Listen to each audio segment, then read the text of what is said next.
오빠, 지금 제정신이야? 이 애가 대체 누구앤데 나한테 이래. 야, 쉿, 너 미쳤어?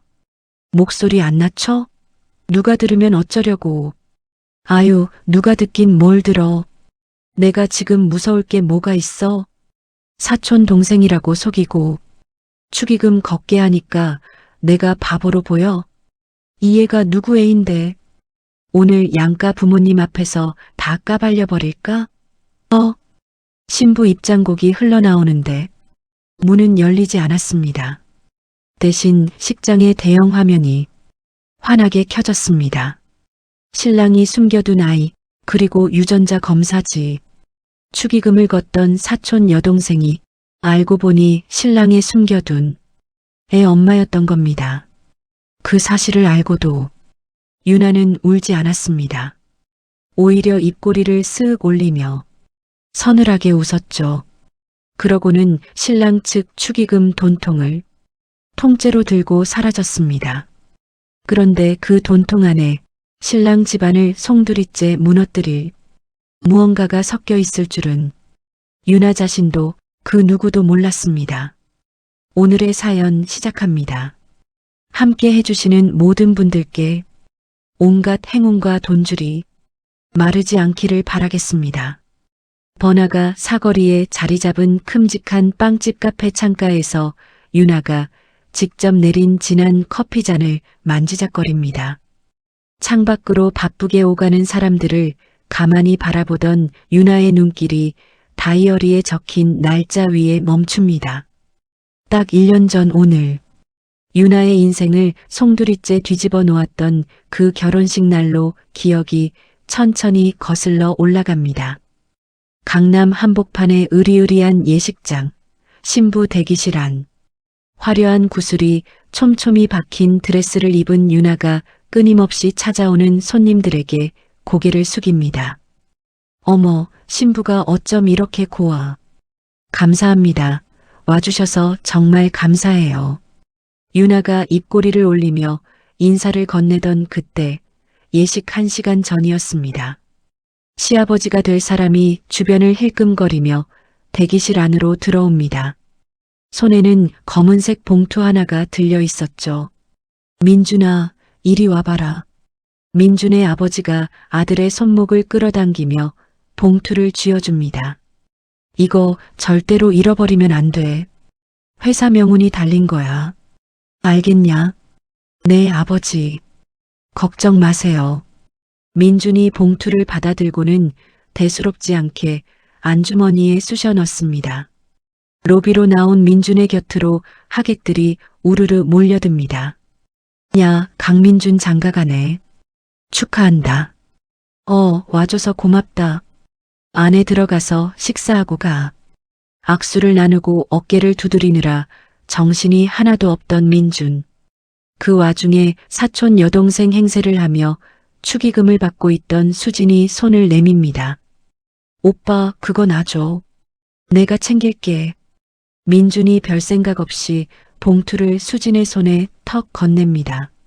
수진은 쏟아지는 흰 봉투들을 장부에 적느라 눈코 뜰 새가 없었습니다. 민준이 건넨 검은 봉투마저 일반 축의금들과 함께 돈통 깊숙한 곳으로 쑥 밀어 넣었죠. 예식 시작 30분 전, 화장을 고친 유나가 자리에서 일어섭니다. 잠깐 화장실 좀 다녀올게요. 신부님, 제가 같이 가드릴게요. 헬퍼가 따라붙으려 하자 유나가 손사래를 칩니다. 아니에요. 금방 올 테니까 여기 좀 봐주세요. 복도 끝 비상계단으로 통하는 문 앞을 지나던 유나의 발걸음이 우뚝 멈춥니다. 문틈 사이로 다급한 목소리가 새어나왔거든요. 강민준, 너 지금 나 무시하는 거야. 수진의 목소리였습니다.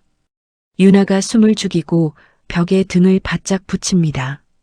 비상계단 안쪽 수진이 품에 아이를 안은 채 민준의 가슴팍을 거칠게 밀칩니다. 이 애가 누구 애인데?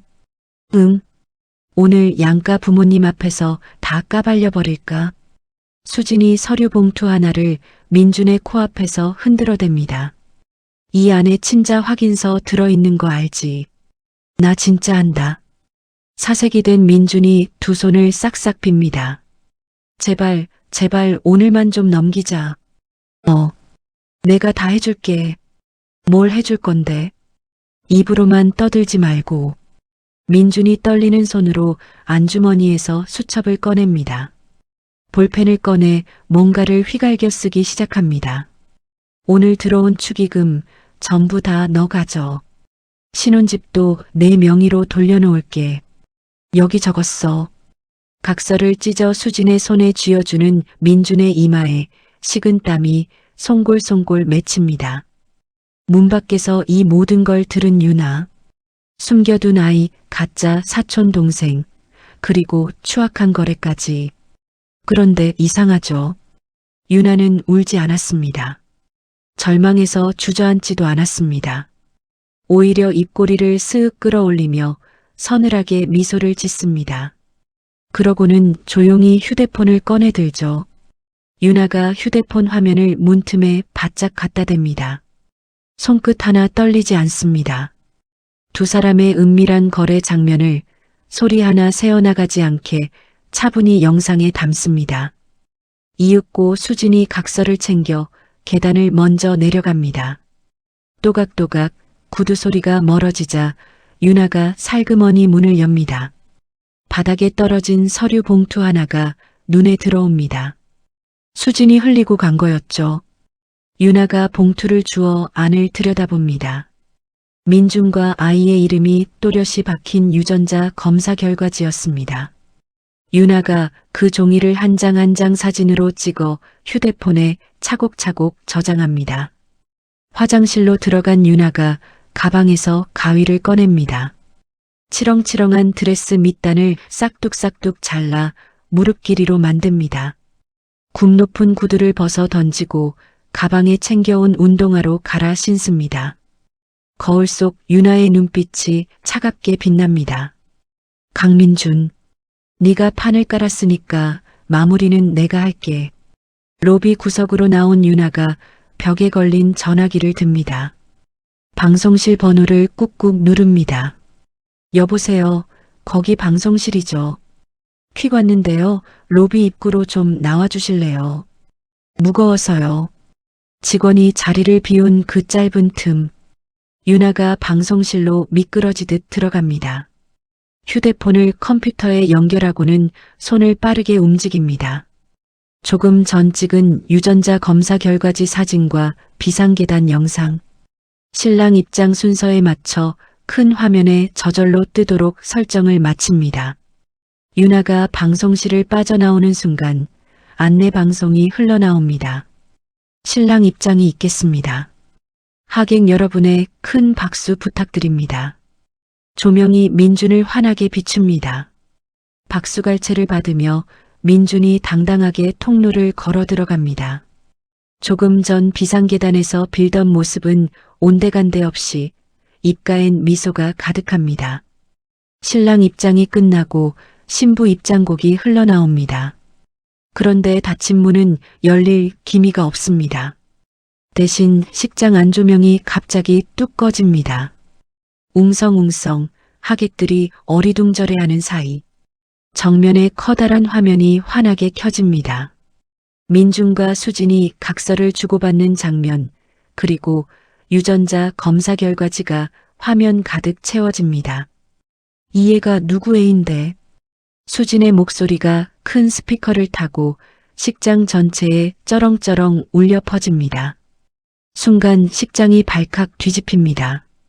어머, 저게 뭐야? 신랑 숨겨둔 애가 있었던 거야. 하객들이 경악하며 자리에서 벌떡 일어섭니다. 민준의 어머니가 뒷목을 잡고 그 자리에 털썩 주저앉습니다. 여보, 여보, 정신 차려. 민준의 아버지가 새파랗게 질려 아내를 부축합니다. 단상 위에 민준은 얼이 빠진 얼굴로 화면을 올려다봅니다. 이게 무슨... 민준이 마이크 스탠드를 발로 걷어차며 고래고래 소리를 지릅니다. 꺼, 당장 저거 꺼. 혼란에 빠진 하객들이 무대 쪽으로 우르르 몰려가는 그 순간 유나는 텅 빈 로비의 축의금 접수대 앞으로 빠르게 걸어갑니다. 운동화 덕분에 발소리도 나지 않습니다. 저기요, 안에 응급 환자 생겼대요. 빨리 좀 가보세요. 접수원들에게 슬쩍 거짓말을 던지자 다들 식장 안으로 달려들어갑니다. 그 틈에 유나가 돈통 2개를 큼직한 쇼핑백에 쓸어 담습니다. 검은 봉투가 섞여 들어간 바로 그 돈통이었죠. 쇼핑백을 든 유나가 우왕좌왕하는 민준 일가를 향해 마지막으로 눈길 한 번을 던집니다. 비웃음이 서린 그 눈빛. 유나가 뒤도 돌아보지 않고 정문을 향해 걸어나갑니다. 대기하고 있던 친구의 차에 올라탄 유나. 차는 그대로 주차장 차단기를 밀어붙이며 예식장을 빠져나갑니다. 뒤편으로 멀어지는 예식장을 백미러로 흘끗 본 유나가 길게 숨을 내쉽니다. 이제 시작이야. 차창 밖으로 흐드러진 봄 햇살이 무심하게 쏟아져 내립니다. 결혼식이 그렇게 박살난 지 일주일이 지났습니다. 유나는 급하게 구한 외곽의 낡은 오피스텔 바닥에 앉아 있습니다.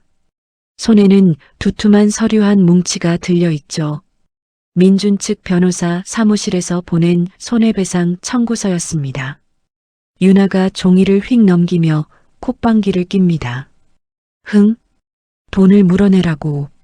누가 누구한테? 서류를 구석으로 휙 던져버린 유나가 노트북을 엽니다. 손가락이 자판 위를 빠르게 두드립니다. 민준이 다니는 회사 게시판, 사람 많이 모이는 인터넷 커뮤니티 여기저기. 결혼식 날 찍은 영상을 얼굴만 살짝 가려 올립니다. 자, 세상 사람들아. 한번 봐봐. 처음엔 댓글이 우르르 달리며 유나 편을 드는 듯 했습니다. 그런데 며칠도 안 돼 분위기가 싹 바뀌기 시작합니다.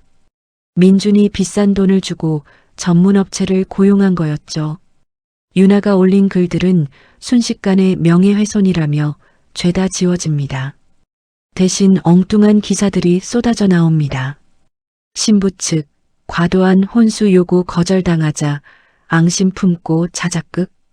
수진 씨는 신랑의 진짜 사촌 동생, 억울한 누명. 유나가 휴대폰 화면을 보며 어이없다는 듯 헛웃음을 칩니다. 진짜 돈이면 다 되는구나. 며칠 뒤 텔레비전을 켜던 유나의 손이 멈춥니다. 한 시사 프로그램에 수진이 얼굴을 반쯤 가린 채 나와 있었거든요. 제 조카가요. 그 여자 때문에 지금 병원을 다녀요. 수진이 손수건으로 눈가를 찍으며 흐느낍니다. 애가 밤마다 놀라서 깨고 진단서까지 다 받았어요. 종이 한 장을 카메라 앞에 흔들어대는 수진. 유나가 리모컨을 꽉 움켜쥡니다. 저게 저 뻔뻔한 게. 이 방송 한 번에 세상이 유나에게 등을 돌립니다. 유나의 휴대폰엔 욕설과 협박 문자가 수천 통씩 쏟아집니다. 심지어 지방에서 식당을 하는 유나의 부모님 가게 앞에 밤사이 누군가 오물을 뿌리고 갑니다. 엄마 괜찮아. 내가 다 해결할게. 응. 전화기 너머 어머니의 떨리는 목소리에 유나가 입술을 깨뭅니다. 아이고 우리 딸. 네가 무슨 잘못을 했다고. 이게 무슨 날벼락이니. 엄마 울지 마. 진짜 괜찮다니까. 전화를 끄는 유나의 두 손이 부들부들 떨립니다. 며칠 뒤 유나는 경찰서 조사실에 앉아 있습니다. 맞은편 형사가 서류를 뒤적이며 입을 엽니다. 서유나 씨, 돈통 가져간 거 이거 절도예요. 알죠? 유나가 고개를 빳빳이 들고 대답합니다.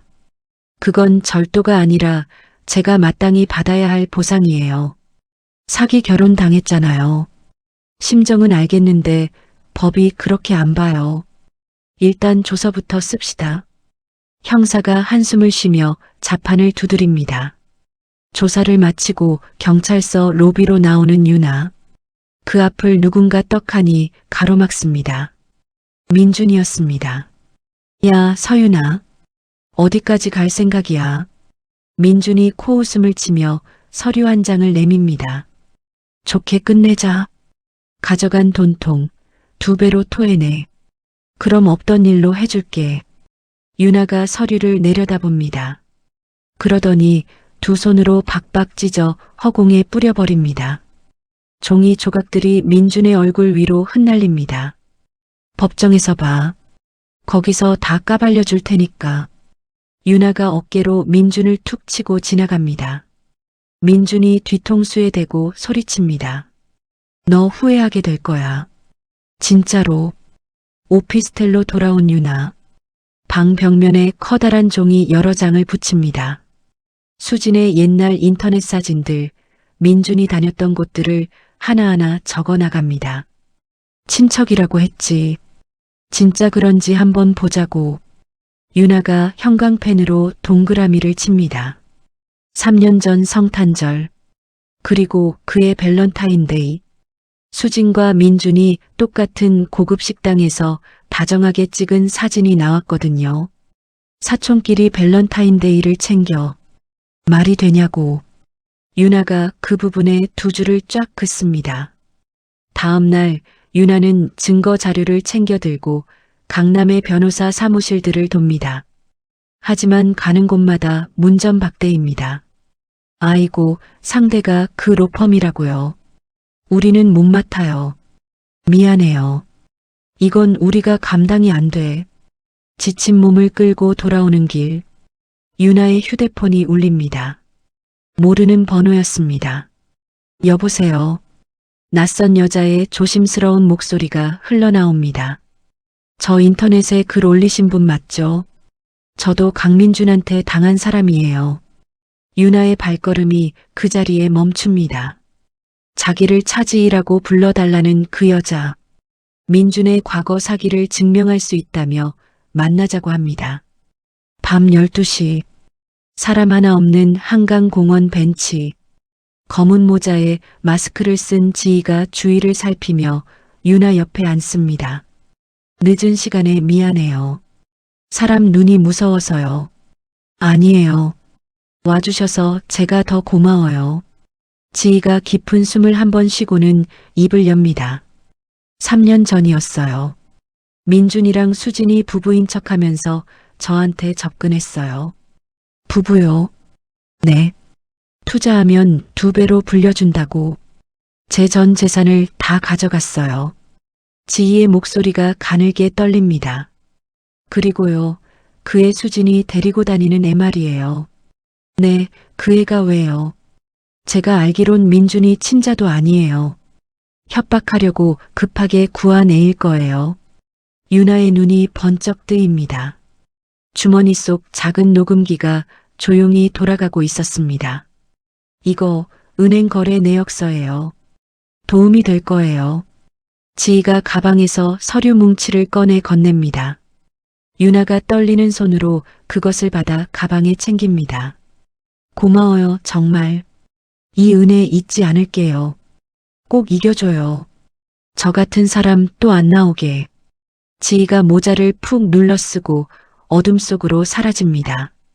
그런데 바로 다음 날 아침, 유나에게 또 한 번 날벼락이 떨어집니다.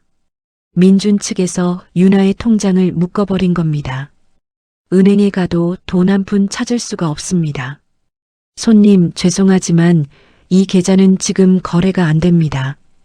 은행 직원의 말에 유나가 멍하니 서 있습니다. 당장 라면 살 돈도 없는 신세가 된 거죠. 유나가 주먹을 꽉 쥡니다. 그래도 포기 못해. 지희가 준 서류를 가슴에 품은 유나. 마지막 희망을 걸고 서초동 외곽으로 향합니다. 낡은 상가 건물 2층. 페인트가 다 벗겨진 간판 하나가 삐뚤음하게 걸려 있습니다. 유나가 녹슨 철문을 끼익 밀고 들어섭니다. 소파에 누워 법전으로 얼굴을 덮고 자고 있던 한 남자. 인기척에 부스스 일어나 유나를 쳐다봅니다. 머리는 까치집이고 셔츠는 구깃구깃합니다. 누구 손님이세요? 유나가 책상 위에 서류를 와르르 쏟아놓습니다. 은행 내역서, 직접 정리한 자료들. 변호사님, 저 사건 하나 맡기러 왔어요. 상대는 강민준이에요. 순간 졸음에 흐리멍덩하던 도윤의 눈빛이 칼날처럼 변합니다. 소파에서 천천히 몸을 일으킨 도윤이 책상으로 다가옵니다. 강민준이라고요. 방금. 네. 아세요. 도윤이 대답 대신 서랍을 거칠게 엽니다. 빛바랜 서류 한 장을 꺼내 유나 앞에 탁 내려놓습니다. 제 가족 회사예요. 민준이 아버지가 운영하는 곳 때문에 망했죠. 흔적도 없이. 도윤의 목소리가 낮게 가라앉습니다. 수임료는 안 받겠습니다. 대신 조건이 있어요. 뭔데요? 강민준 일가 끝까지 같이 파헤칩시다. 어때요? 유나가 망설임 없이 펜을 듭니다. 선임계 위에 또박또박 이름 석자를 적어 내려갑니다. 도윤이 손을 내밀고 유나가 그 손을 맞잡습니다. 잘 부탁드려요, 변호사님. 한도윤입니다. 이제부터 우리 한 배 탄 겁니다. 도윤이 벽에 걸린 화이트보드 앞에 서더니 펜을 듭니다.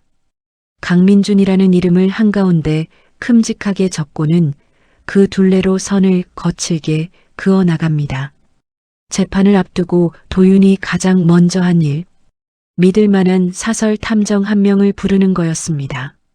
수진이 사는 빌라 그 앞 쓰레기장을 좀 지켜봐 주세요. 밤낮 없이요. 무슨 단서라도 잡으시려고요. 확인할 게 있어요. 부탁합니다. 며칠 뒤 새벽, 환경미화원으로 변장한 탐정이 수진의 집에서 나온 쓰레기 봉투를 통째로 들고 옵니다. 그 안에서 아기가 쓰던 젖꼭지와 기저귀를 조심스레 골라냅니다. 여기 부탁하신 겁니다. 도윤이 그것들을 검사기관에 맡깁니다. 며칠 후 도착한 결과지를 본 도윤의 입가에 옅은 미소가 번집니다. 민준과 아기 사이 친자 관계가 아니라는 결과였죠. 도윤이 그 종이를 서류함 깊숙이 넣고 자물쇠를 채웁니다. 펜은 다 모았네요. 이제 판을 깔 차례입니다. 드디어 첫 재판날. 서울중앙지법 법정 앞. 도윤이 재판 시작 직전에 판사와 상대 측 변호사에게 서류 2장을 불쑥 내밉니다. 증인 출석 요구서, 그리고 새 유전자 검사 결과입니다. 추가 증거로 내겠습니다. 상대 측 변호사들이 비싼 양복을 빼입고 앉아 서류를 흘끔 봅니다. 이게 뭐예요? 출처도 모를 종이 쪼가리 가지고. 한 변호사가 코웃음을 치며 옆자리에 서류를 던집니다. 하여간 영세한 데서 이런 잔머리나 쓴다니까. 즉, 법정 문이 열리고 민준과 수진이 들어섭니다. 둘 다 고급 정장에 여유로운 미소까지 띠고 있습니다. 마치 이미 이긴 사람들처럼 말이죠. 재판이 시작되자 상대 측 수석 변호사가 먼저 포문을 엽니다. 피고 서윤아는 신성한 결혼식장에서 돈통을 훔쳐 달아난 파렴치한 절도범입니다. 방청석이 술렁입니다. 윤아는 미동도 없이 정면만 응시합니다.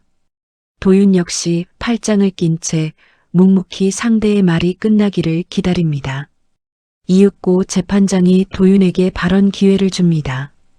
도윤이 천천히 자리에서 일어섭니다. 증인을 한 분 모시겠습니다. 법정 뒷문이 끼익 열립니다. 검은 정장 차림의 지희가 또각또각 걸어 들어옵니다. 민준의 얼굴이 순간 굳습니다. 저 여자가 왜? 지희가 증인석에 앉아 마이크를 잡습니다. 3년 전 강민준과 이수진은 부부 행세를 하며 저한테 접근했어요. 지희의 목소리가 또렷하게 법정에 울려 퍼집니다. 투자하면 돈을 불려준다고 했죠. 제 전 재산이 그렇게 사라졌어요. 지희가 날짜와 금액이 적힌 증빙 자료를 하나하나 펼쳐 보입니다. 민준의 얼굴이 점점 하얗게 질려갑니다. 상대 측 변호사들이 당황해 서류만 뒤적입니다. 이에 있습니다. 그게 무슨 이유요? 똑바로 말씀하세요. 재판장의 한마디에 변호사가 말끝을 흐립니다. 제대로 된 반박조차 못하는 모습이었죠. 이때 도윤이 한 발 더 나아갑니다. 새 유전자 검사 결과를 화면에 띄워주시기 바랍니다. 법정 모니터에 결과지가 떠오릅니다. 아이와 민준의 유전자가 일치하지 않는다는 글자가 붉게 빛납니다. 순간 민준이 자리를 박차고 일어섭니다. 이수진, 너 이 미친 여자야. 그 애네 아니었어. 민준이 수진에게 달려들어 멱살을 잡습니다. 나, 놓으라고. 다 너 때문이잖아. 이거 네가 시켰잖아. 내가 무슨 죄야. 수진도 지지 않고 악을 씁니다. 법원 경위들이 우르르 달려들어 둘을 떼어놓습니다. 수진이 헝클어진 머리로 바닥에 주저앉아 울부짖습니다. 이거 다 강민준이 시킨 거예요. 저도 피해자라고요. 흐흑. 조금 전까지의 여유로운 미소는 어디로 갔는지 법정은 그야말로 아수라장이 됩니다. 재판장이 의사봉을 탕탕 두드립니다. 조용히 하세요. 잠시 휴정합니다. 도윤이 멍하니 서 있는 유나에게 다가갑니다. 유나의 어깨를 가볍게 감싸쥐고는 나직이 말합니다. 잘하고 있어요. 자, 나갑시다. 두 사람이 여유롭게 법정을 빠져나옵니다. 그날 밤 도윤의 사무실, 유나가 지희의 증언을 곱씹다가 문득 무언가를 떠올립니다. 잠깐만요. 그 검은 봉투요. 결혼식 날 민준이 아버지가 그렇게 챙기라고 했던 거요. 그게 돈통에 섞여 들어갔어요. 유나가 벌떡 일어나 외투를 챙깁니다. 어디 가요, 이 시간에? 차에 있어요. 돈통 통째로 다 실어놨거든요. 지하주차장. 유나가 친구 차 트렁크를 열어젖힙니다. 수백 개의 흰 봉투가 산더미처럼 쌓여 있습니다. 유나가 봉투 더미를 마구 파헤칩니다. 이거다. 흰 봉투들 사이 유독 묵직한 검은 봉투 하나. 유나가 조심스레 안을 들여다봅니다. 그런데 안에는 돈이 아니라 투박한 보안용 저장 장치 하나가 들어 있습니다. 이게 뭐예요? 돈도 아니고. 일단 사무실로 가요. 빨리. 유나가 그것을 들고 한달음에 달려갑니다. 도윤이 노트북에 연결하자 화면 가득 잠긴 폴더 수십 개가 뜹니다. 전부 암호가 걸려 있네요. 보통 게 아닌데요, 이거. 도윤이 암호 푸는 프로그램을 돌리기 시작합니다. 밤새 화면이 돌아가고 어느덧 창밖이 희뿌옇게 밝아옵니다. 띵! 맑은 알림음과 함께 마지막 폴더가 열립니다. 도윤과 유나가 동시에 화면을 들여다봅니다. 이거 민준이 아버지 회사 비자금 장부예요. 가짜 회사를 통해 돈을 세탁한 내역. 높은 사람들에게 뿌린 돈의 명단. 남의 이름으로 사들인 비싼 그림 목록까지 빼곡하게 정리되어 있었습니다. 도윤의 눈이 형형하게 빛납니다. 드디어 잡았어요. 강민준 집안 전부를. 도윤이 곧바로 그 자료를 해외 서버 3곳에 나눠 백업합니다. 원본 저장 장치는 사무실 금고 깊숙이 넣고 잠깁니다. 증거 인멸 시도할 게 뻔하니까요. 단단히 챙겨둬야죠. 다음 날부터 도윤이 발로 뛰기 시작합니다. 장부에 적힌 가짜 계좌 주소들, 경기도 외곽의 허름한 비닐하우스, 간판도 없는 유령 회사들, 하나하나 직접 찾아다니며 사진을 찍어댑니다. 한편 그 즈음 민주는 변호사 접견 중에 뒤늦게 사실을 알게 됩니다. 비자금 든 검은 봉투가 유나가 가져간 돈통에 섞여 들어갔다는 거요. 뭐라고? 그 봉투가 거기 있었다고. 민준의 얼굴이 시뻘개집니다. 그년이 그게 뭔 줄도 모르고 가져갔다고. 접견실 책상을 주먹으로 쾅 내리치는 민준. 분을 못 이긴 민준이 어딘가로 전화를 겁니다. 뒷골목 심부름센터였습니다. 오피스텔 주소 불러줄 테니까 당장 가서 다 뒤집어 엎어. 저장장치 하나 찾아와. 그날 밤 쇠파이프를 든 사내 셋이 유나의 오피스텔 현관문을 부수고 들이닥칩니다. 쾅, 쾅, 쾅. 문짝이 떨어져 나가는 소리가 복도에 울려 퍼집니다. 쾅 하는 소리에 유나가 화들짝 놀랍니다. 방 안에 있던 유나가 잽싸게 몸을 일으킵니다. 누구야? 발소리가 우당탕 들이닥치자 유나가 본능적으로 침실로 뛰어듭니다. 붙박이장 문을 열고 옷가지들 사이로 몸을 숨깁니다. 숨소리조차 죽인 채 말이죠. 여기 어디 있을 거야? 잘 찾아봐. 사내들이 거실 가구를 부수고 서랍을 죄다 엎습니다. 쨍그랑 와장창 물건 깨지는 소리가 끊이질 않습니다. 유나는 붙박이장 틈으로 휴대폰을 살그머니 내밉니다. 손이 부들부들 떨리는 걸 꾹 참습니다. 사내들의 얼굴과 행동을 소리 없이 영상에 담습니다. 제발 제발 못 찾고 가라. 유나가 속으로 빌고 또 빕니다. 한참을 뒤지던 사내들이 욕설을 내뱉습니다. 애인 여기 없잖아. 그냥 가자. 발소리가 멀어지고 현관문이 쾅 닫힙니다. 유나가 그제야 붙박이장 문을 빠끔 엽니다. 집안은 그야말로 쑥대밭이었습니다. 유나가 떨리는 손으로 도윤에게 전화를 겁니다. 변호사님 저 집이 무슨 일이에요? 목소리가 왜 그래요? 사람들이 쳐들어왔었어요. 다 부수고 갔어요. 지금 거기 그대로 있어요. 내가 갈게요. 절대 움직이지 말고. 도윤이 한 걸음에 달려옵니다. 엉망이 된 방을 둘러보던 도윤이 이를 악뭅니다. 이제 사람까지 보내네요. 여기 있으면 안 돼요. 당분간 사무실에서 지내요. 사무실이요. 야전 침대라도 있는 게 낫죠. 짐 챙겨요. 빨리. 한편 경찰의 수사망이 점점 좁혀옵니다. 구치소에 갇힌 수지는 불안에 떨기 시작합니다. 민준이 자기에게 모든 죄를 뒤집어 씌우려 한다는 걸 직감한 거죠. 수진이 유나에게 은밀히 만나자는 연락을 보냅니다. 도윤과 함께 구치소 접견실로 간 유나. 유리 너머 수진이 헬쑥한 얼굴로 앉아 있습니다. 왜 보자고 했어요? 유나가 차갑게 묻습니다. 수진이 입술을 깨물다가 입을 엽니다. 내 형량 좀 줄여줘. 그럼 알려줄게. 뭐려?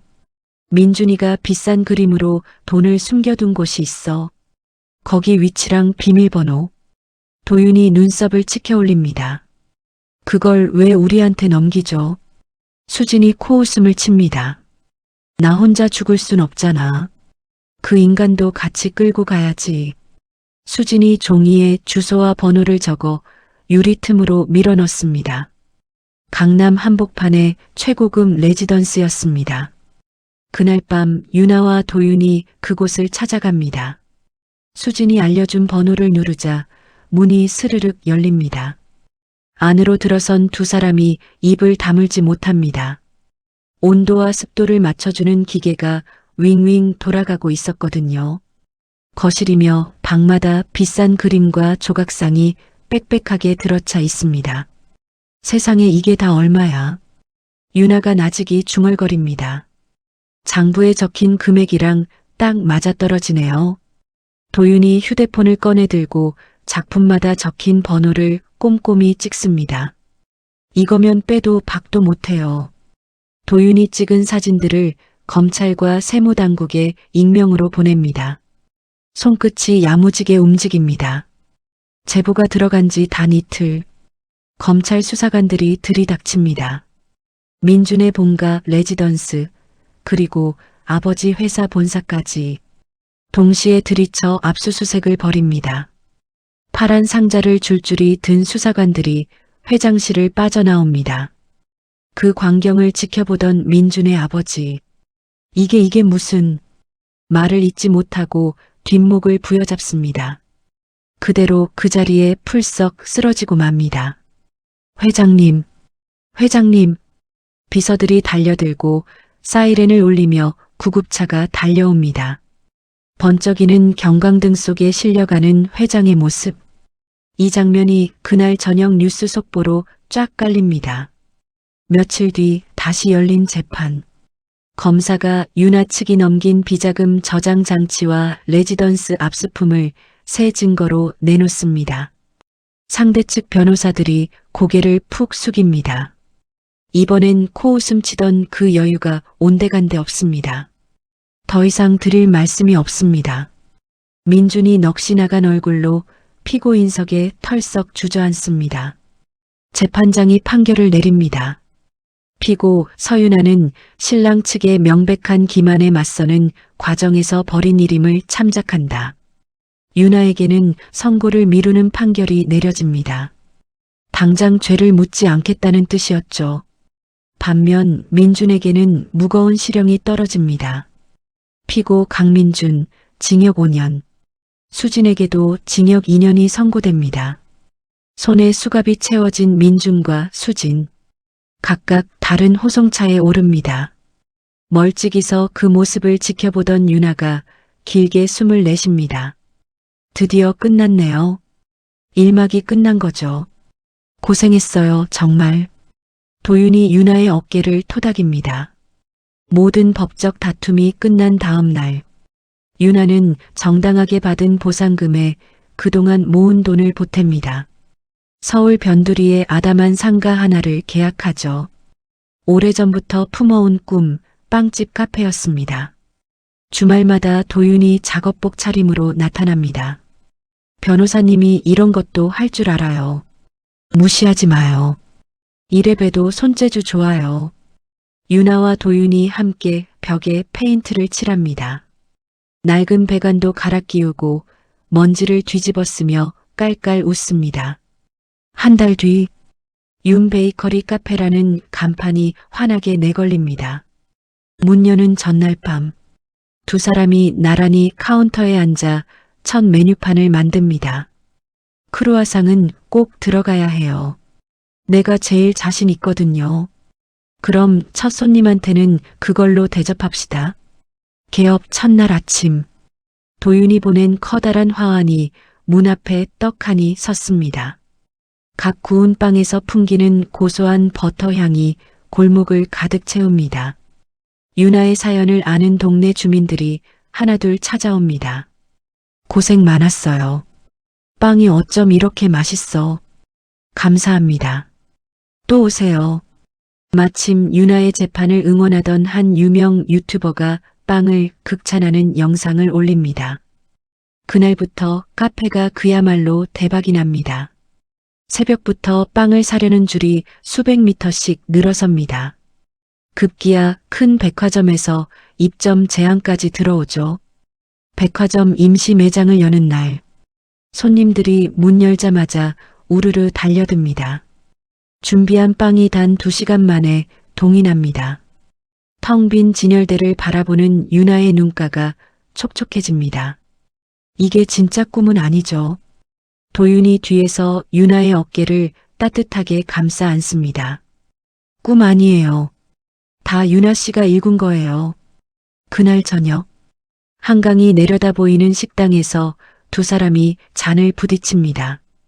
쨍 하고 맑은 소리가 울립니다. 창밖으로 평온한 야경이 잔잔하게 펼쳐집니다. 윤아가 눈부신 성공을 누리며 하루하루를 보내던 그 무렵, 교도소에 갇힌 민주는 전혀 다른 꿈을 꾸고 있었습니다. 이름께나 날리던 거물 변호사들을 잔뜩 끌어모았거든요. 항소합니다. 형이 너무 무겁습니다. 민준의 변호사들이 그렇게 물고 늘어집니다.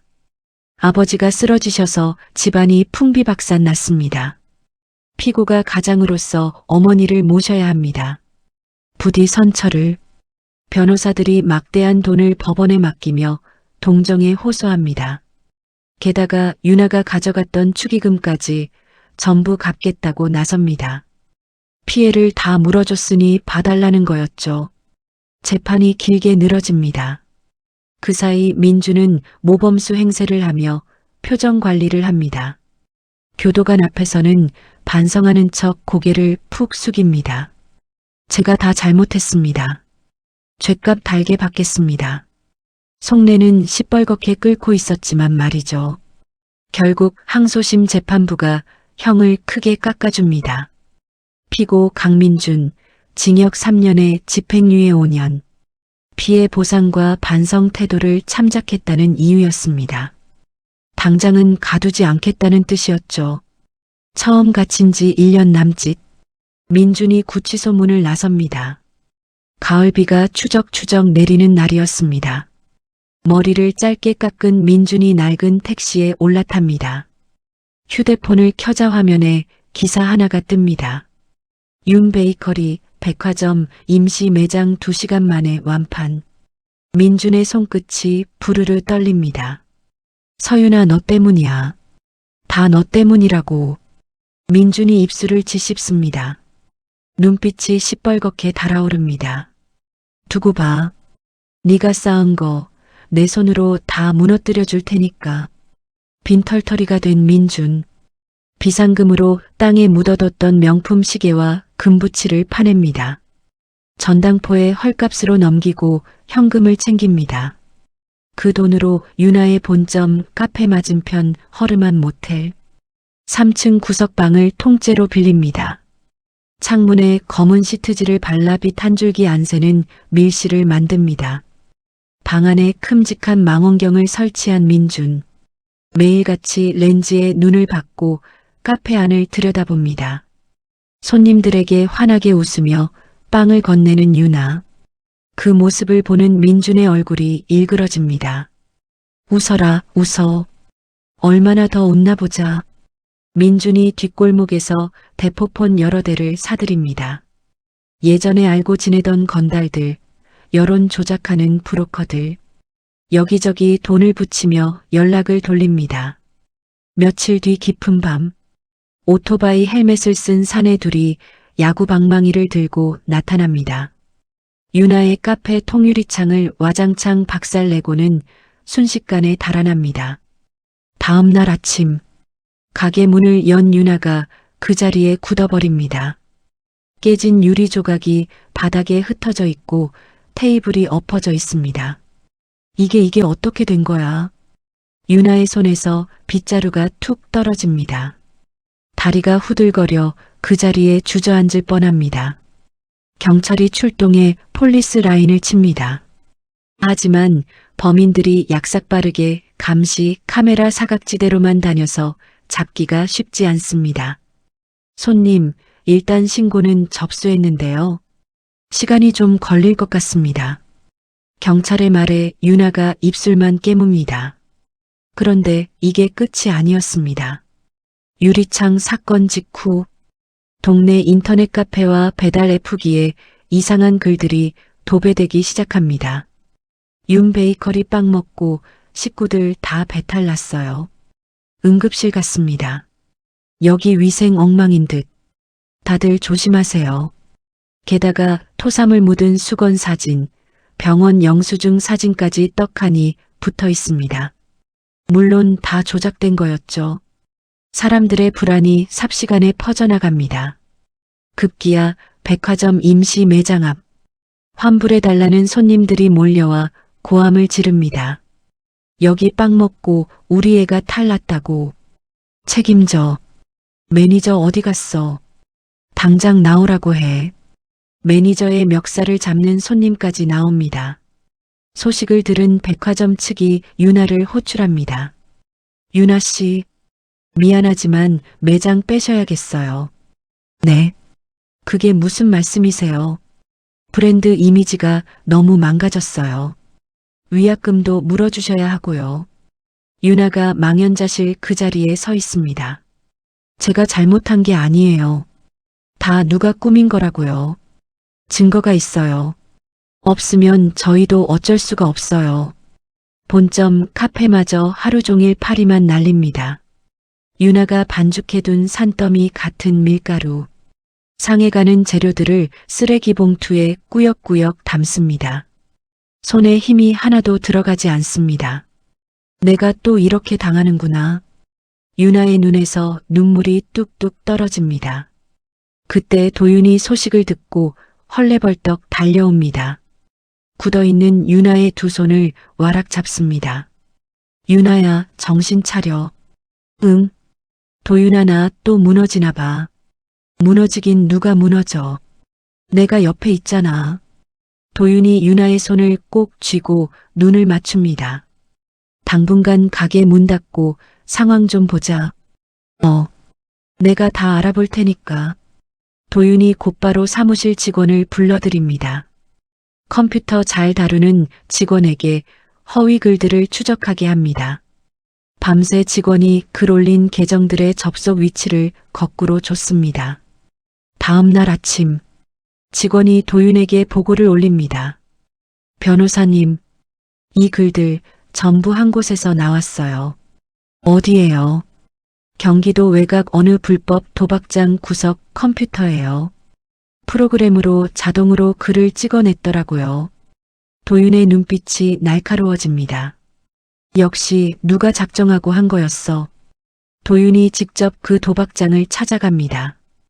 업주의 약점을 잡고 단단히 압박합니다. 이거 경찰에 넘기면 당신 끝나는 거 알죠? 누가 시켰는지 풀어요. 업주가 식은땀을 흘리며 번호 하나를 댑니다. 글 올리라고 시킨 브로커의 대포폰 번호였습니다. 한편 맞은편 모텔방. 민준이 텅 빈 카페를 망원경으로 들여다보며 낄낄거립니다. 꼴 좋다. 이제 시작이야. 민준이 브로커에게 잔금을 붙이고 다음 단계를 준비합니다.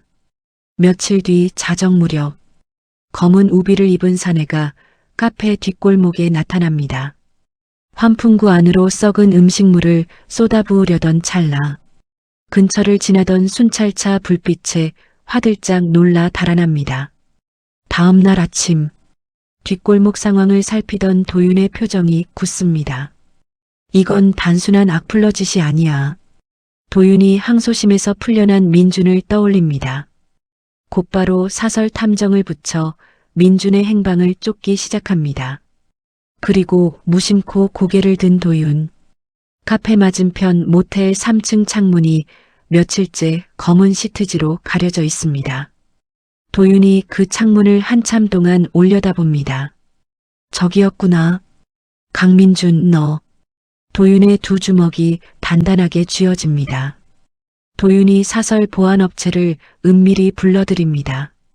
카페 안 화재 감지기를 가장 예민하게 맞춰놓습니다.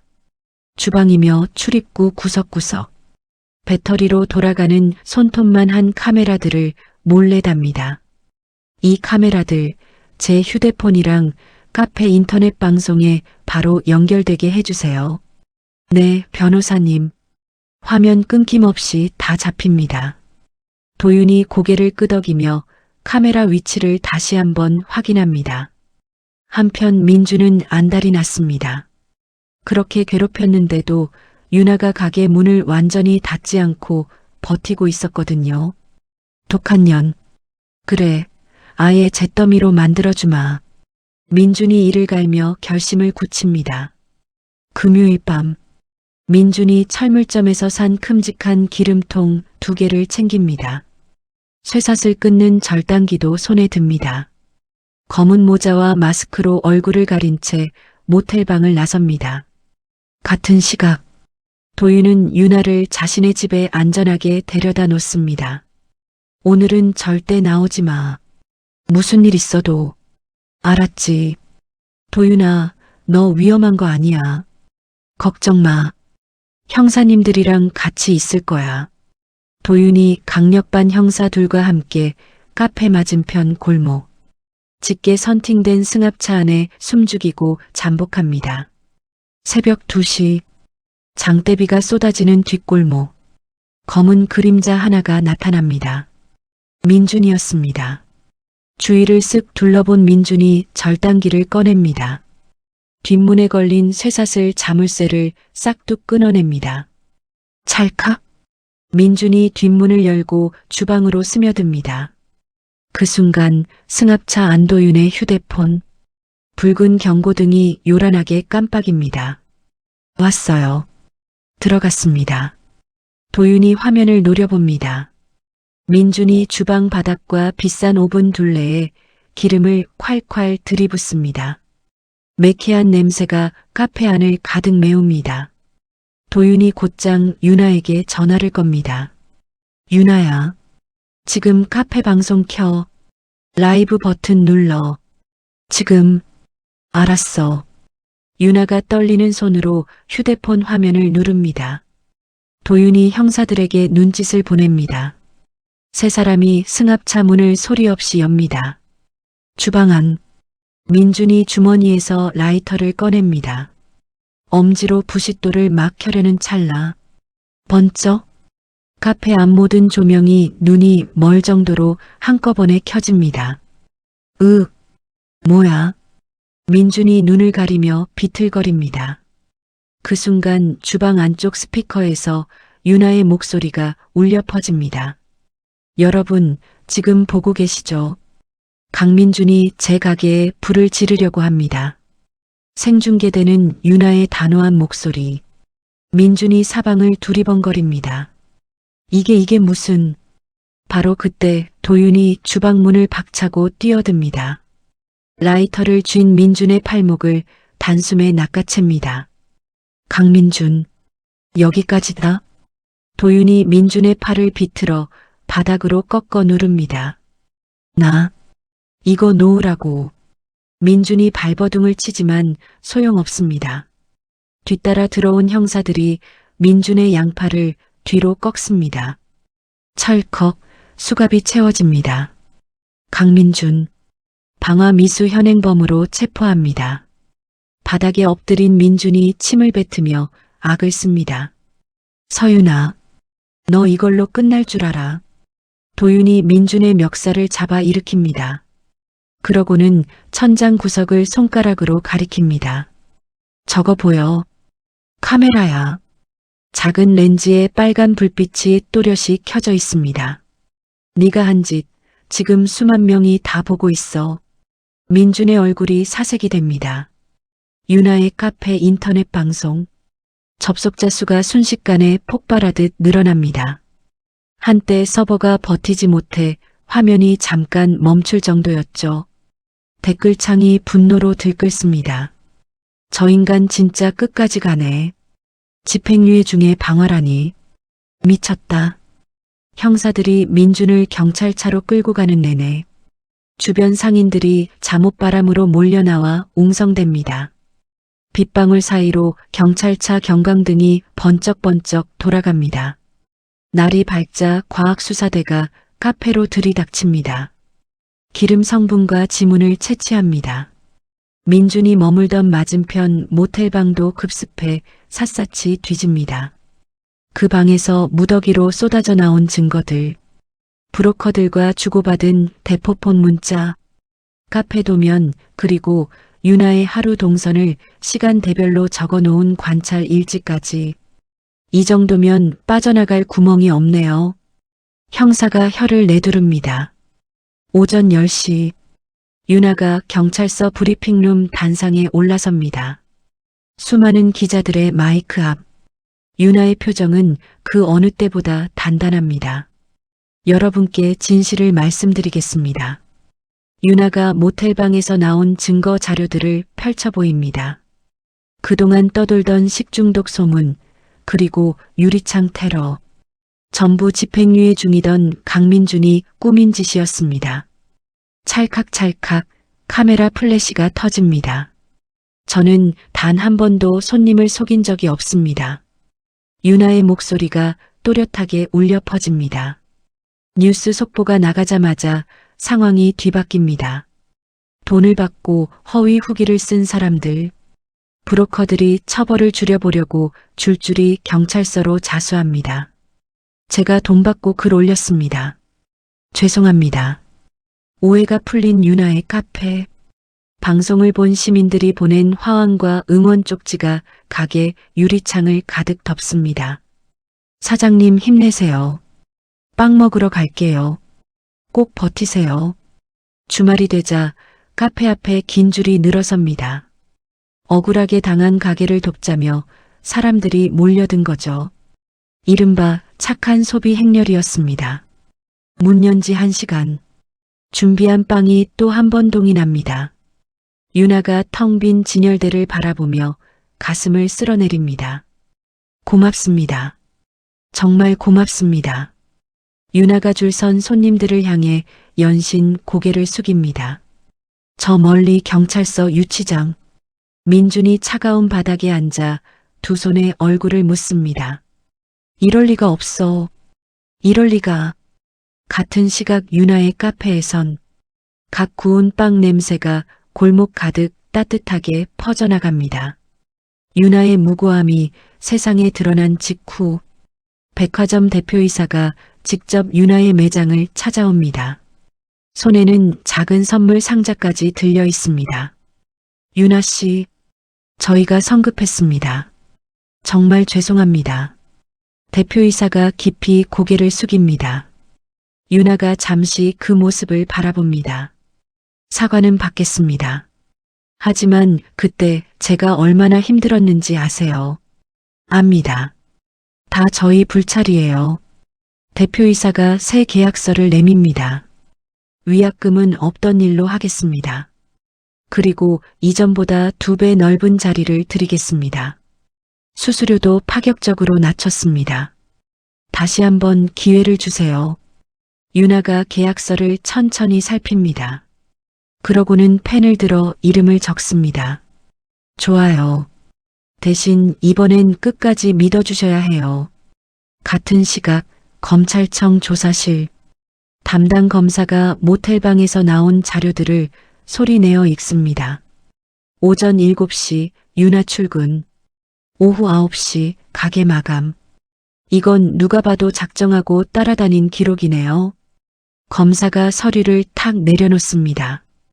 민준이 끝까지 발뺌하려 듭니다. 그건 그냥 호기심에 적은 거예요. 호기심이요. 불지를 기름통은 호기심으로 샀나요? 검사의 한마디에 민준이 입을 다뭅니다. 빼도 박도 못할 증거 앞에서 공범들의 자백까지 줄을 이은 마당이었죠. 민준이 책상에 머리를 쿵 찢습니다. 내가 왜 이렇게까지. 법원이 민준에게 구속영장을 발부합니다. 집행유예 중에 또 죄를 저질렀으니 빠져나갈 길이 없었습니다. 민준이 다시 차가운 독방에 갇힙니다. 한 달 뒤 열린 마지막 재판. 검사가 자리에서 일어섭니다. 피고 강민준은 풀려난 지 얼마 되지도 않아 치밀하게 계획해서 방화를 저지르고 영업을 방해했습니다. 검사가 목소리를 높입니다. 징역 10년을 구형합니다. 방청석 맨 앞줄. 유나가 꼿꼿한 자세로 앉아 있습니다.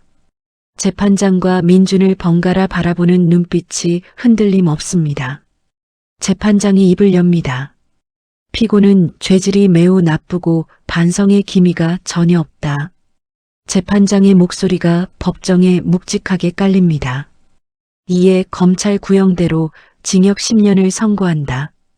탕, 탕, 탕. 의사봉 소리가 울려 퍼지는 순간 민준의 다리에 힘이 풀립니다. 그대로 바닥에 털썩 주저앉습니다. 아니야. 이건 아니야. 10년이라니. 경위 2명이 민준의 양팔을 들어 올립니다. 짐짝처럼 질질 끌려나가는 민준. 법정 문이 쾅 닫힙니다. 재판이 끝나고 밖으로 나온 유나. 그제야 뭉쳐있던 어깨가 스르르 풀립니다. 참았던 숨을 길게 내쉽니다. 후, 이제 진짜 끝났어. 저만치서 도윤이 기다리고 있었습니다. 유나가 도윤을 향해 후련한 미소를 짓습니다. 도윤이 다가와 자신의 코트를 벗어 유나의 어깨에 덮어줍니다. 수고했어. 진짜 수고 많았어. 다 내 덕분이야. 너 없었으면 못했어. 무슨 소리야. 유나 네가 강해서 이긴 거지. 두 사람이 손을 맞잡습니다. 깍지 낀 손을 흔들며 취재진 사이를 지나 밖으로 나섭니다. 맑게 갠 하늘 아래 법원 정문을 나서는 두 사람의 발걸음이 그 어느 때보다 가볍습니다. 그날 저녁 새로 단장한 백화점 매장, 유나와 도윤이 직원들과 함께 모여섭니다. 큼직한 케이크에 꽂힌 촛불. 자, 다 같이 불어요. 하나, 둘, 셋. 후 하고 촛불이 꺼지자 직원들이 환호성을 지릅니다. 유나가 샴페인 잔을 높이 들어 올립니다. 여러분, 정말 고마워요. 우리 다시 시작해요. 창밖으로 평온한 야경이 잔잔하게 펼쳐집니다. 그렇게 모든 갈등이 씻겨 내려간 듯 했습니다. 방화 사건이 마무리되고 1년 뒤 강남의 으리으리한 빌딩 로비, 황동으로 만든 멋진 현판이 내걸립니다. 윤 F&B 본사라고 적혀 있었죠. 유나가 단정한 남색 정장을 차려입고 넓은 사무실에 앉아 있습니다. 책상엔 대표이사 명패가 놓여 있습니다. 전국 30곳 가맹점의 매출 보고서에 결제 서명을 합니다.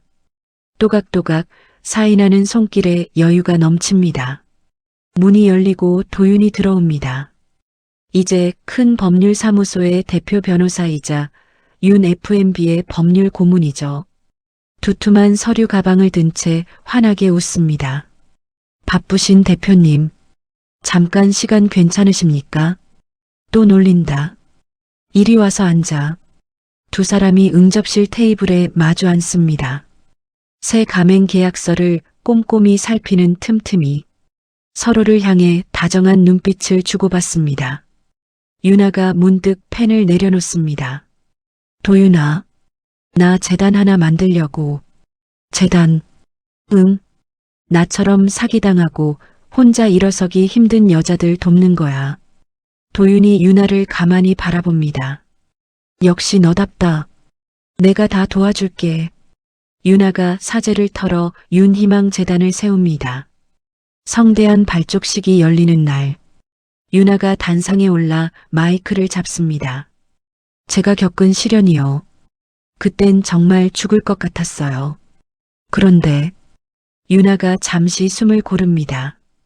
그 시련이 오히려 저를 더 단단하게 만들어줬어요. 수많은 사람들의 박수가 쏟아집니다. 유나가 단상 아래를 내려다봅니다. 누구보다 크게 손뼉을 치는 도윤과 눈이 마주칩니다. 유나가 부드럽게 미소 짓습니다. 행사가 끝난 늦은 오후, 도윤이 유나의 손을 잡고 어딘가로 이끕니다. 바로 그 한강 공원이었습니다. 지난날 돈통을 씻고 도망쳐 숨을 골랐던 바로 그 자리. 붉게 물든 저녁 노을이 강물 위로 부서집니다.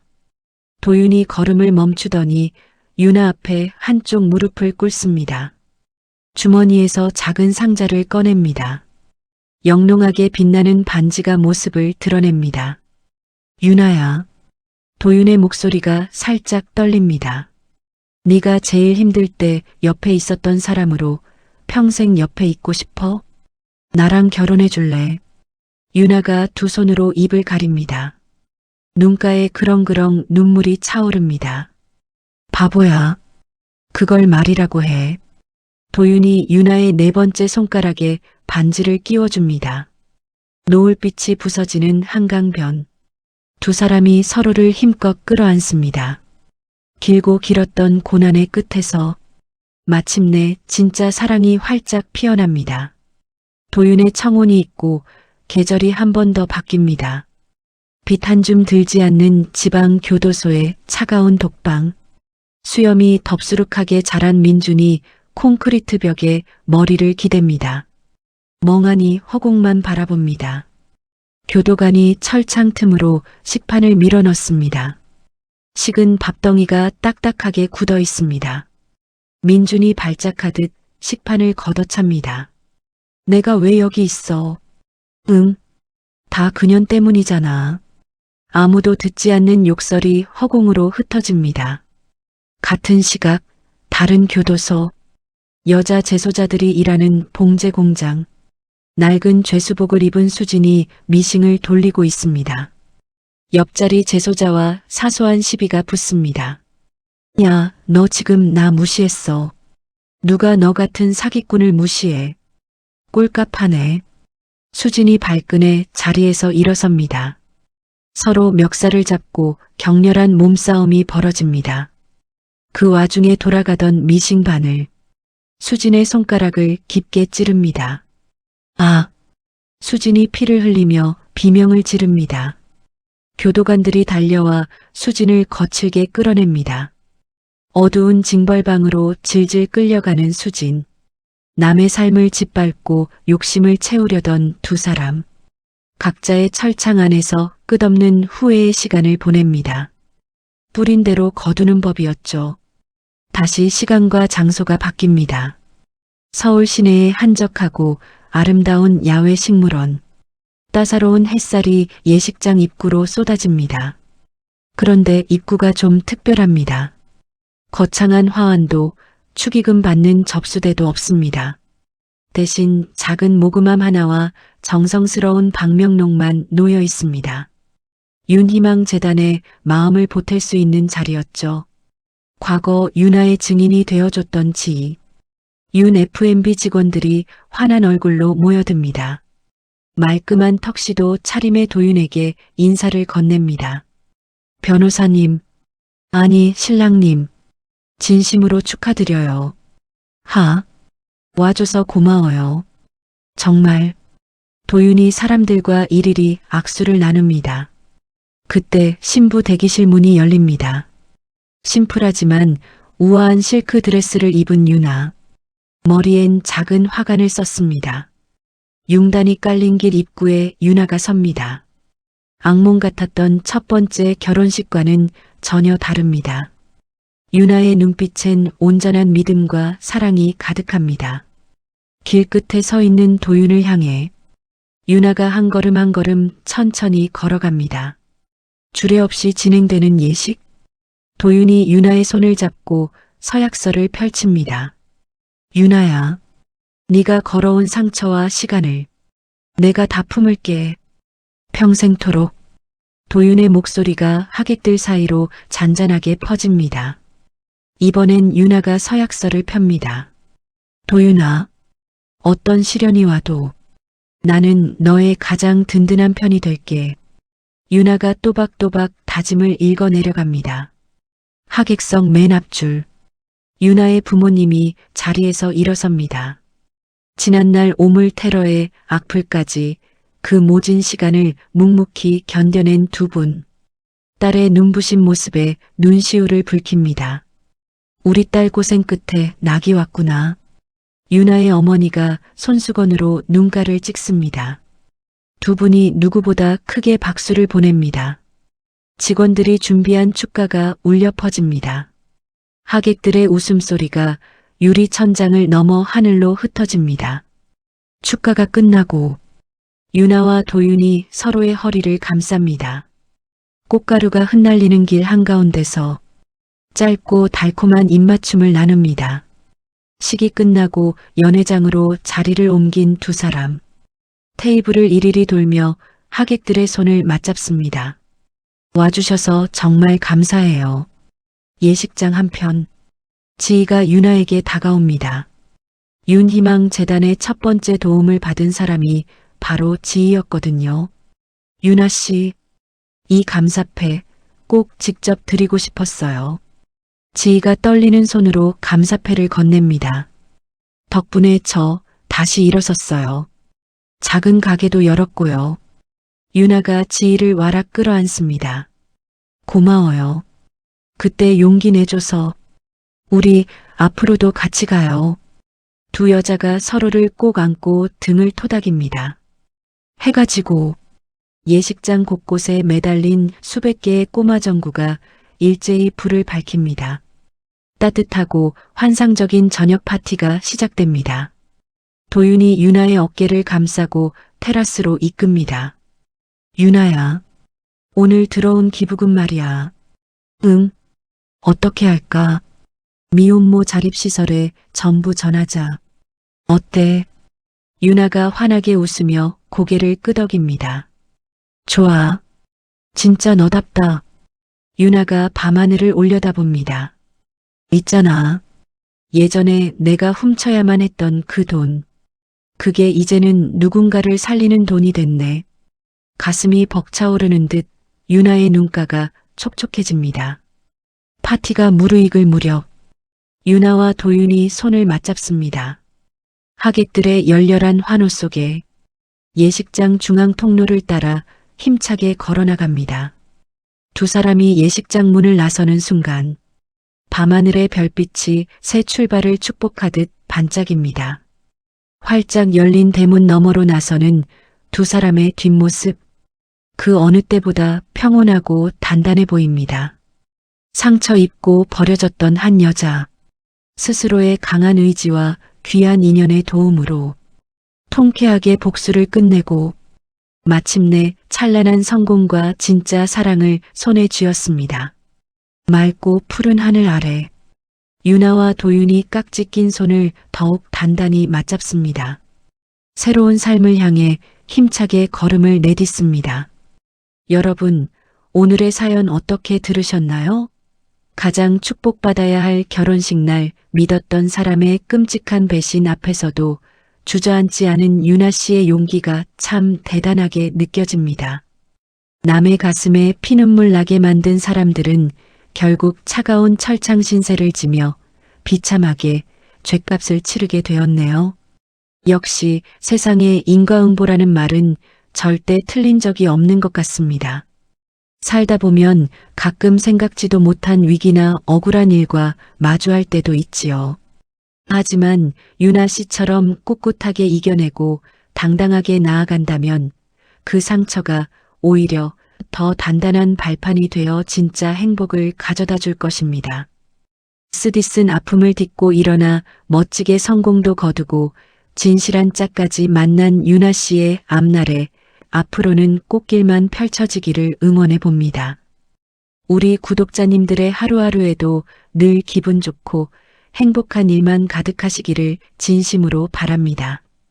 어디서들 듣고 계신가요? 오늘도 이야기를 끝까지 들어주신 분이 계시다면 잘 들었다고 댓글과 구독 남겨주세요. 감사합니다.